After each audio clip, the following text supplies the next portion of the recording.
하나님의 말씀을 보도록 하겠습니다.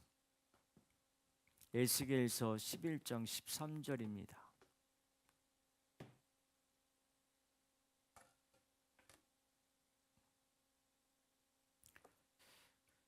에스겔서 11장 13절 말씀 한 절인데요. 우리 같이 함께 앞에 이거 보이시는지 모르겠어요. 보이시면 우리 같이 함께 한 목소리로 같이 봉독하겠습니다. 같이 읽습니다. 이에 내가 예언할 때에 브나냐의 아들 브랴다가 죽기로 내가 엎드려 큰 소리로 부르짖어 이르되 오라 주 여호와여 이스라엘의 남은 자를 다 멸절하고자 하시나이까 하니라. 아멘. 제가 다시 한번 읽습니다. 이에 내가 예언할 때에 브나냐의 아들 브랴다가 죽기로 내가 엎드려 큰 소리로 부르짖어 이르되 오라 주 여호와여 이스라엘의 남은 자를 다 멸절하고자 하시나이까 하니라. 아멘.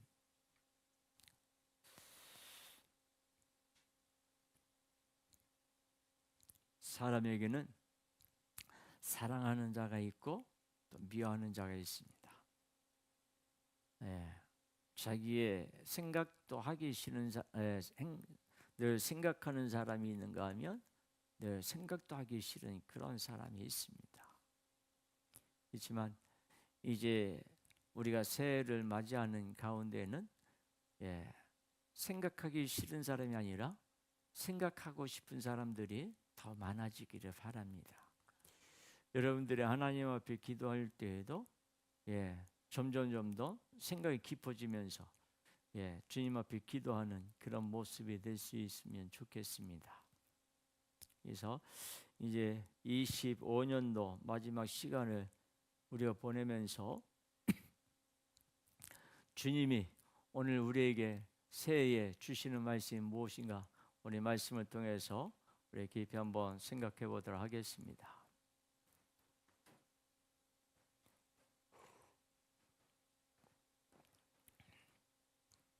모든 종교에는 기도라는 것이 있습니다. 이렇게 연말 연초가 되면 사람들이 더 많이 기도를 합니다. 그 중에서도 사람들은 무엇 주세요 라는 기도 제목이 가장 많은 부분을 차지합니다. 여러분들도 한번 생각해 보시면 2025년도 동안 내가 하나님 앞에 기도했던 것 가운데 어떤 내용이 가장 많았는지 한번 생각해 보시기를 바랍니다. 그뿐만 아니라 우리가 인과관계에서요 누구 때문에 힘들었는데 그를 좀 변화시켜 주세요, 새롭게 해주세요 라는 인간관계에서 비롯된 그런 기도 제목도 많이 있습니다.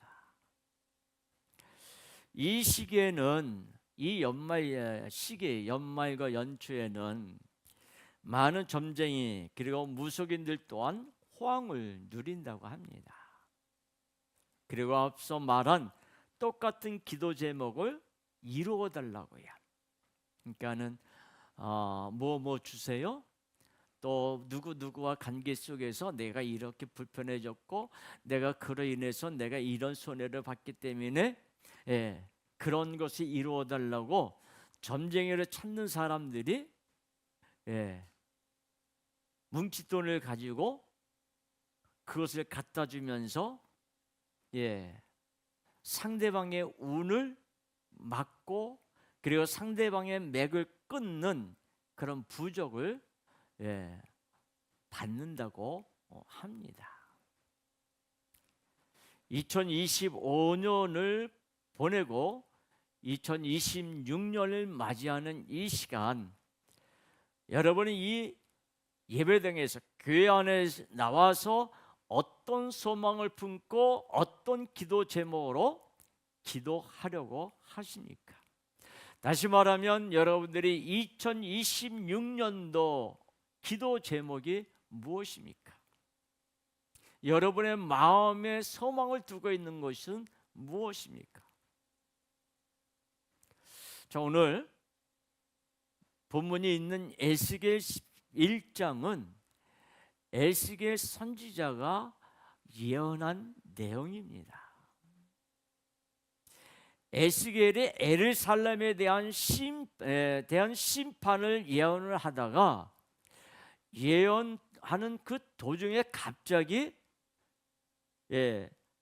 버려다가 죽게 되었습니다. 그러자 에스겔은 하던 예언을 중단을 하고 하나님께 부르짖는 부분이 오늘 우리가 같이 읽은 본문의 말씀입니다. 분하냐의 아들 버랴다는 예루살렘의 지도자로서 하나님을 의지하지 않고 막연한 예루살렘 불패 신화를 백성들에게 심어주었던, 한마디로 말하면 타락한 지도자였습니다. 하나님의 선지자들을 무시하고 조롱했습니다. 에스겔 입장에서는 하나님의 심판을 받아야 할 나쁜 자였습니다. 그런 버랴다가 에스겔이 예언하는 도중에 말 그대로 죽었어요. 급사했어요. 에스겔이 예언할 때 무시하고 조롱했던 자가 그만 죽어버렸습니다. 급사했어요. 만약 내가 에스겔이었다면 어떻게 할까요? 브라다를 말고 그도 말고 또 다른 자, 또 누구 있지 않습니까? 라고 말하지 않았을까요? 이 시간 주의 심판을 확실히 보여주시옵소서라고 하면서 담대하게 부르짖는 그런 것 같습니다. 그러나 에스겔은 예언하던 것을 중단을 하고 이스라엘의 남은 자를 다 멸절하고자 하시나이까 하면서 하나님께 부르짖습니다. 남은 자, 곧 내가 살 수 있게 브레다와 같은 자들을 다 제거해 주십시오 하는 그런 부르짖음이 아니었습니다. 에스겔이 예언 중에 하나님의 예언을 중지하고 부르짖었던 기도는 무슨 기도였는지 오늘 이 저녁 우리 함께 살펴보겠습니다. 기도는 인간이 창조되면서 하기 시작을 했습니다. 처음 사람 아담의 기도는 하나님과 더욱더 가까워지기를 원하는 그런 기도였어요. 호랑이나 사자를 부러워하면서 강하게 해달라고 하는 그런 기도보다 하나님이 아버지신 것에 대한 기뻐하고 감사하는 기도였습니다. 그러나 인간이 그 마음을 선악과로 돌이키면서 하나님과 멀어지기를, 그리고 하나님처럼 되기를 바라게 되었습니다. 그렇게 죄를 짓고 하나님과 멀어진 인간은 기도마저 본질에서 아주 멀어졌습니다. 상대가 나보다 뛰어나면 그것 때문에 답답했고 마음에 불안했고 초조했고, 상대가 넘어지기를, 상대가 망하기를, 상대가 해코지하는 그런, 누군가를 해코지하기를 소원하는 그런 기도를 했어요. 이제 기도의 방향이 이상해진 인간은 자기 마음의 답답함을, 자기 인생의 답답함을 남을 해하는 것으로 해결하려고 합니다. 미워하는 자를 향해 어르렁대는 짐승처럼 인간의 모습은 짐승과 전혀 다른 게 없습니다. 짐승들이 먹잇감을 놓고 서로 다투는 것처럼 인간도 뭔가 하나를 원하면 그 원하는 것을 놓고 서로 으르렁거리면서 다툰다는 거예요. 오늘 성경에서 에스겔의 예언을 중단하고 부르짖으며 기도를 합니다. 이는 원수 같은 놈이 죽게 되어 좋아서도 아니고 다른 나쁜 놈까지 죽여달라는 의미도 아닙니다. 에스겔은 자신을 무시하고 조롱했던, 그래서 미운 마음이 들었던 브레다도 그리고 또 다른 이들도 죽는 것을 원치 않았습니다. 그래서 예언을 그만두고 하나님을 향하여 살려달라고 부르짖었습니다. 인간적인 마음으로야 어찌 미운 감정이라고 하는 것이 없을 수 있을까요? 하지만 에스겔 선지자는 하나님의 마음을 알았습니다. 죽이는 기도가 아니라 살리는 기도가 하나님이 원하시는 기도임을 정확히 알고 있었습니다. 그래서 에스겔은 예언을, 그것도 하나님의 예언을 감히 그만두는 한이 있어도 미운 자들이지만, 원수 같은 자들이지만 살려달라고 부르짖었습니다. 하나님께 마음을 돌이킨 에스겔의 기도는 죽이는 기도가 아니라 그를 살리고 싶은 기도입니다. 그리고 에스겔의 기도는 오실 구원자 예수님의 기도에 대한 예표입니다. 인간은 죄를 짓고 타락하면서 끝없는 사랑과 은혜를 배신한 삼위 하나님의 원수가 되었습니다. 그런데 그런 원수를 심판하고 멸망시키지 않고 오히려 살려주시기 위하여 하나님이 친히 내려오셨습니다. 이 땅에 오신 하나님, 유일한 구원자 예수님은 인간들에게 무시당해도, 조롱과 핍박과 비웃음을 당해도 인간들을 향하여 저주의 기도를 하지 않으셨습니다. 어떻게 하면 불쌍한 저 죄인들을 살릴까? 죄인들을 위해 기도하셨고 죄인들을 살리기 위해 전능한 그런 구원자가 대신 죽기까지 하셨습니다. 하늘의 밀알이 땅에 떨어져 많은 열매를 맺듯이 예수님의 살리는 기도로, 예수님의 죽으심으로 수많은 생명이 살아났습니다. 예수님은 전능하신 하나님 아버지와 동등하신 분이십니다.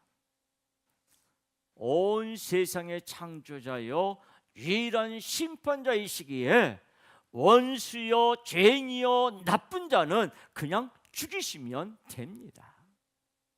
그러나 예수님은 아들의 역할로 이 땅에 친히 오셔서 죄인들을 살려달라고 하나님 아버지께 기도하셨습니다.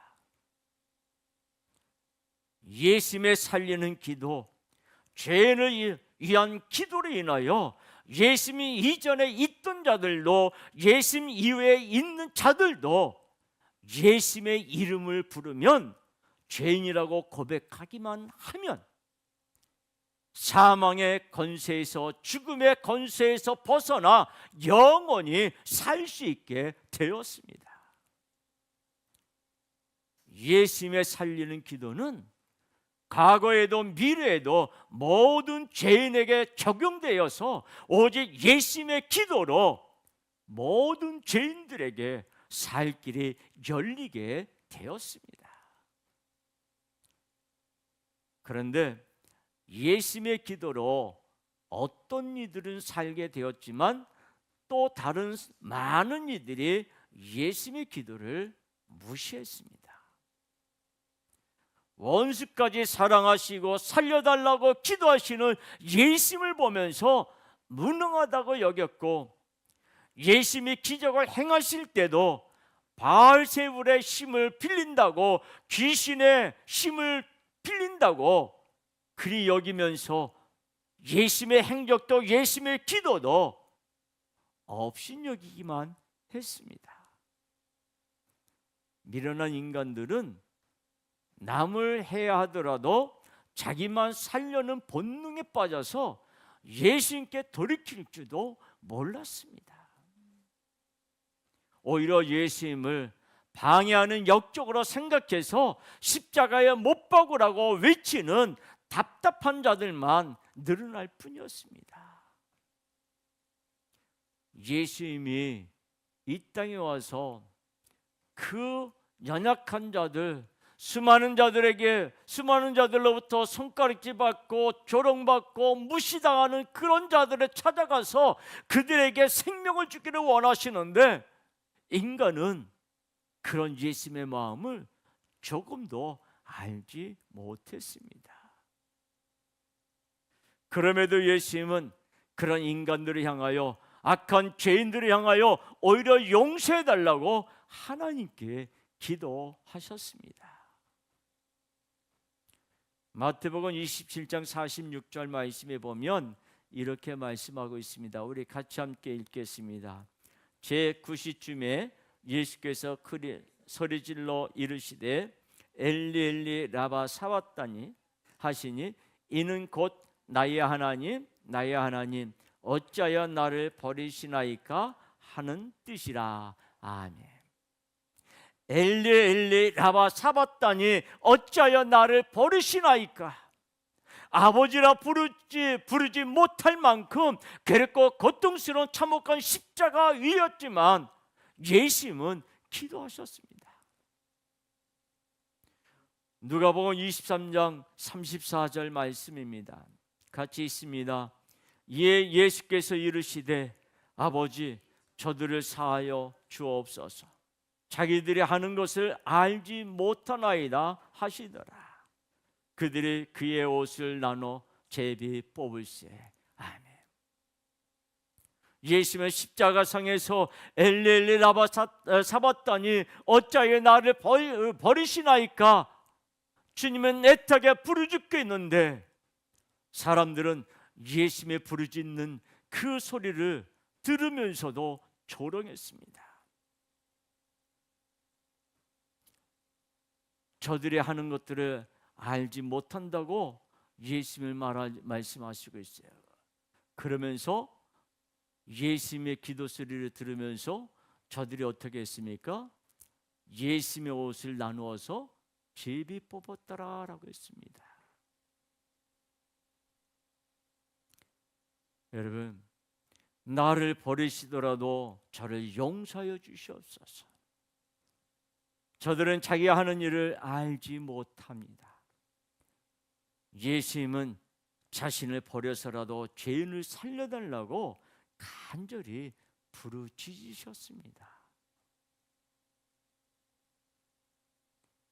죄는 미워하되 죄인을 사랑하시는 예수님은 죽이는 기도가 아니라 살리는 기도를 하셨습니다. 여러분은 어떤 기도를 하고 계십니까? 여러분의 기도의 제목은 무엇입니까?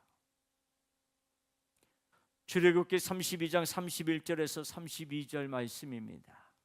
우리 같이 함께 있습니다. 모세가 여호와께로 다시 나아가 여짜오되 슬프도소이다. 이 백성이 자기들에 의하여 금신을 만들어 싸우니 큰 죄를 범하였나이다. 그러나 이제 그들의 죄를 사하시옵소서. 그렇지 아니하시오면 원하건대 주께서 기록하신 책에서 내 이름을 지워버려 주옵소서. 아멘. 예수님은 죄인들을 구원하기 위해 자신의 이름을 지워 수월에 던지셨습니다. 그 유명한 모세의 기도도, 오늘 예스겔의 선지자의 기도도 바로 예수님의 기도를 예표하고 있는 기도입니다. 예수님의 기도가 무엇입니까? 저들의 죄를 사하시옵소서. 저들의 죄를 사하시지 아니하신다면 원하건대 주께서 기록하신 책에서 내 이름을 지워버려 주옵소서. 그 기도가 모세가 한 기도인데, 모세는 저들을 살리고 싶어서 하나님 앞에 부르짖은 거예요. 그것이 바로 예수님의 마음이라는 거예요.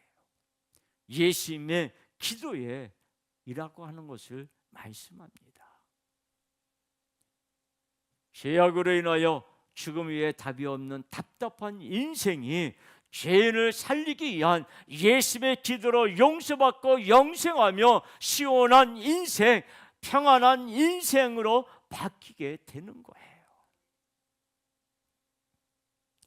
기도는 나를 위해 상대를 해하는 것이 아니라 예수님을 바라보며 마음을 바꾸고 돌이키는 것이 기도입니다. 예수님은 기도를 가르쳐 주실 뿐만 아니라 기도의 모범도 친히 보여주셨습니다. 인간에게는 감정이 있습니다. 때로는 감정이 이성을 지배하기도 합니다.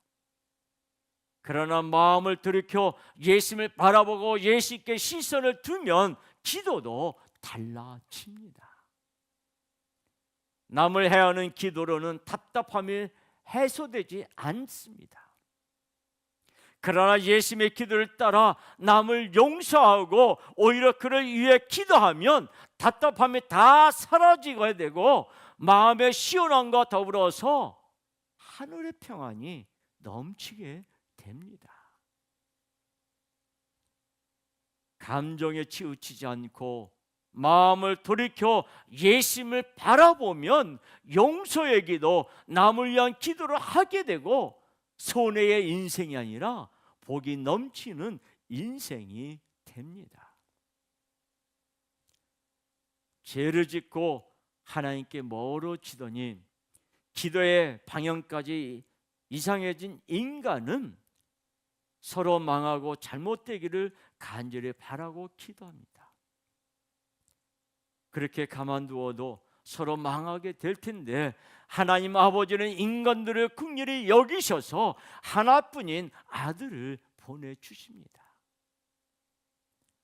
아들, 하나님의 본체이신 예수님은 원수들을, 배신자들을 벌해달라는 기도 대신 자신을 버리고 죽여서라도 저들을 용서해달라는 기도로 죽을 수밖에 없는 죄인들에게 영원히 살 길을 열어주셨습니다. 그리고 죄인들의 마음을 하나님 아버지께로 돌이키십니다. 하나님 아버지는 아들과 함께 지금도 죄인들을 돌아오기를 간절히 기다리고 계십니다. 에스겔 선지자는 지존하신 하나님의 예언을 감히 마음대로 멈추고 이스라엘의 남은 자를 다 멸절하고자 하시냐고 하나님을 무시하고 선지자들을 조롱했던 그 패역한 죄인들까지도 살려달라고 부르짖었습니다. 이에 하나님은 화를 내지 아니하시고 에스겔 선지자의 기도에 심판에서 회복으로 예언을 바꿔주십니다. 에스겔은 1장부터 움직이는 성전을 말합니다. 다시 말하면 에스겔 선지자가 예언하고 있는 그 모든 것들은 성전에 대해서 말씀하고 있는데 그 성전은 뭐예요? 움직이는 성전을 말하고 있어요. 자, 고린도 사도 바울이 고린도에서 우리에게 그래 말씀하죠. 성령이 너희 안에 있으면 뭐가? 하나님이 전인 줄 알지 못하느냐라고 말씀하셨어요. 우리 안에 뭐가 있어요? 예수가 있어요. 성전이. 자, 예수님이 이 땅에 오셨어요. 예루살렘 뭐가 있어요? 예루살렘 성전이 있어요. 예수님이 뭐라고 말씀하셨어요? 성전을 보시면서 저 성전을 허물라 내가 3일 만에 다시 일으키리라. 바로 에스겔 선지자가 말하는 움직이는 성전은 예수님을 말하고 있는 거예요. 죄를 용서하는 기능의 성전이 첫 번째는 한 자리에 고정되어 있는 건물이었지만 두 번째 성전은 움직이는 성전이 되어 죄인들을 찾아가시는 성전이 바로 예수님이에요. 바로 성전이신 예수님이 이 땅에 오셔서 죄인들을 찾아다니시면서 그들을 용서하시고 살려주신다는 것을 에스겔은 예언하고 있는 거예요. 움직이는 성전이신 예수님은 하나님의 마음을 돌이켜서 죄인들을 살리십니다. 에스겔은 예언을 통해 두 번째 성전으로 오신 예수님을 어렴풋이나마 알았습니다. 그리고 자기도 모르는 사이에 예수님처럼 기도했고 하나님은 그 기도에 흡족해 하시면서 이스라엘의 회복을, 죄인들의 회복을 예언으로 주시며 약속해 주셨습니다. 모든 종교가 기도합니다. 연말 연시가 되면 더 많은 이들이 기도합니다. 어떤 기도들이 흘러나오고 있을까요? 점쟁이, 무속인은 해코지하게 하는 게 주 업무예요. 마귀의 영이기 때문입니다. 마귀의 영을 의지하면 당연히 심판과 지옥입니다. 남을 해하는 기도, 남을 누리기 위해 나를 어떻게 해달라는 기도는 더 답답한 인생이 되는 다 망하는 기도입니다. 그러나 누구든지 예수님께 돌이켜 미워하는 자를 그를 위해서 기도를 하고 미워하는 기도를 그만두고 예수님의 기도를 따라하면 경쟁자가 있어도 서운의 경쟁 속에서 서로 잘 되는 축복이 그의 인생에 가득하게 됩니다. 교회는 죽이고 미워하는 곳이 아닙니다. 따라서 성도는 죽이는 기도를 하면 아니 됩니다. 모든 생사화복은 인간의 손에 있지 않습니다. 오직 삼위 하나님만이 생사화복의 주관자 되십니다. 그리고 주님은 죽이는 기도를 좋아하지 않으십니다. 살리는 기도를 하는 자가 예수님의 성도입니다. 답답한 것 같아도 상대를 위해 기도하면 예수님의 인생의 시원함과 말할 수 없는 평안을 주십니다. 이 맛을 아는 자가 바로 성도입니다. 미국 메이저리그의 2025년도 월드 시리즈가 일본 시리즈나 다름이 없다라고 하는 말을 많이 합니다. 바로 오타니라는 선수와 야마모토가 거의 모든 경기를 지배를 했기 때문에 그렇습니다. 그런 월드 시리즈를 보면서 한국 사람들은 배가 아픕니다. 왜 원수 같은 일본 사람들이 이렇게 잘하는 거야 라고 하는 거예요. 그런데 정작 다저스 팀에서 오타니와 야마모토가 우리 한국의 선수인 김혜성 선수를 아주 살듯이 살핀다고 합니다. 축구의 월드스타 손흥민은 모든 팬들에게 친절하지만 특히 일본 팬들에게 더 정성껏 사인해 주었습니다. 월드 시리즈를 보면서 배 아픈 사람들은 이해할 수 없는 장면들입니다. 우리는 묵은 감정을 씻어낼 필요가 있습니다. 왜 일본을 용서 못할까? 더 나아가 왜 우리는 나의 미운 사람을 용서하지 못하고 있을까? 예수님은 십자가에 대신 매달리시면서까지 우리를 용서해 주셨는데 우리는 왜 조그만 감정에 묶여 답답한 인생을 살고 있습니까? 다 멸절하고자 하시나이까? 그들의 죄를 용서하시옵소서. 그렇지 않으면 생명책에서 내 이름을 지워 주소서. 아버지, 저들을 용서해 주옵소서. 저들은 자기가 하는 것을 알지 못하나이다. 이 기도들이 모두 우리를 나를 향한 예수님의 기도입니다. 우리는 진지하게 생각해 보아야 합니다. 주님의 음성과 마귀의 음성 중 어디에 귀를 기울이고 있는지 이제 우리는 돌이켜 예수님을 바라보아야 합니다. 예수님께 시선을 두면 기도도 달라집니다. 복음은 매우 단순합니다. 죄인이라고 고백하면 예수님이 구원해 주십니다. 이 시간 내 마음을 돌이켜 예수님의 사랑으로 인하여 어떤 미움도 사라져서 우리의 기도의 제목이 에스겔처럼 모세처럼 예수님처럼 바뀌기를 바랍니다.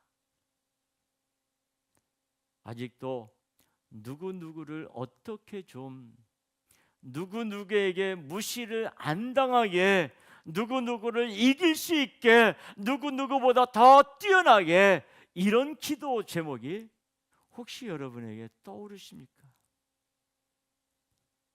2025년 마지막까지도 예수님은 우리와 함께 하시며 은혜와 사랑으로 충만하게 해주시기를 원하십니다. 그러니 이 시간만큼은 감정에 묶인 기도 제목, 답답한 마음의 기도 제목은 다 버리시기를 바랍니다. 이 시간 우리의 기도 제목은 이 땅에 예수님의 뜻대로 부흥을 일으키시옵소서. 아직도 예수님을 몰라서 죽어가는 자들을 살려주시옵소서. 이런 기도 제목이어야 합니다. 2025년 마지막 시간을 마음속에 미워하는 마음은 그만두시고 형제도 그리고 자녀도 부부도 친구도 이웃도 용서하면서요. 죄 용서하지 않으시려고는 제 이름을 생명책에서 지워 주시옵소서라고 기도해야 합니다. 그리 한다고 해서 예수님이 정말 생명책에서 우리의 이름을 지우실까요? 아닙니다. 오히려 예수님은 그렇게 기도하는 자에게 말할 수 없는 평안함과 놀라운 축복으로 화답해 주십니다. 다 표현할 수 없는 예수님의 사랑과 바다보다 넓은 은혜를 넘치도록 받는 비결은 바로 용서의 기도입니다. 2025년 마지막 시간 그리고 2026년을 맞이하는 새해는 에스겔 선지자와 같은 기도로 예수님의 마음을 시원케 하셔서 놀라운 축복으로 가득하고 세상에 없는 평안을 누리는 우리 모든 성도들이 되시기를 예수님의 이름으로 축복합니다. 기도하겠습니다.